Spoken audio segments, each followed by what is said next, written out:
ខ្ញុំជឿថាគ្នាយើងភាគច្រើននឹងជួបបញ្ហានេះមួយទាក់ទងនឹង music background របស់យើងគឺវាអត់ fit ជាមួយនឹង video track របស់យើងនេះពេលដែលយើង download មកពេលខ្លះទៅវាខ្លីពេកឬក៏វាវែងពេកវាអត់ fit 100% ទេដូចអ្វីដែលគ្នាបានមើលនេះ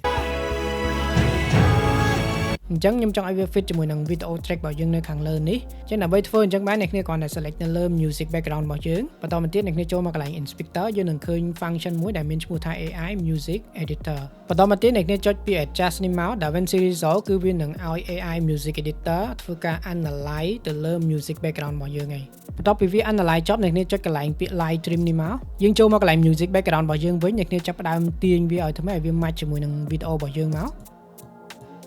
អញ្ចឹងនៅពេលដែលគ្នាធ្វើការទាញ music background របស់យើងវានឹងចាប់ផ្ដើមធ្វើការ analyze កន្លែងដែលវាអាច trim ដើម្បី match អា music background នឹងឲ្យយើងចានេះគឺជា live trim របស់យើងនេះអញ្ចឹងអ្នកគ្នាទាញរហូតដល់កន្លែងណាដែលយើងចង់បានមកឥឡូវខ្ញុំឆ្លាញ់ប៉ុណ្នេះហើយខ្ញុំយកប៉ុណ្្នឹងមកហើយខ្ញុំ play មើលមក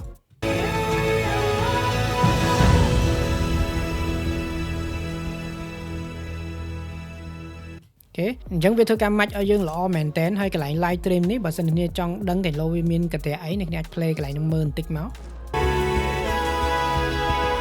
ឃើញទេអត់មានបញ្ហាទេអញ្ចឹងនៅកន្លែងហ្នឹងវា consistent ចូលគ្នាបានល្អយើងស្ដាប់ទៅវាអត់មានកន្ទះទៅលើ beat របស់យើងទេអញ្ចឹងពេលដែលយើងស្ដាប់ទៅគឺ smooth មែនតើអូខេអញ្ចឹងវីដេអូថ្ងៃនេះមានប៉ុណ្ណឹងហើយខ្ញុំគិតថាវានឹងជួយសម្រួលការងាររបស់អ្នកគ្នាបានច្រើនហើយយើងជួបគ្នានៅវីដេអូក្រោយ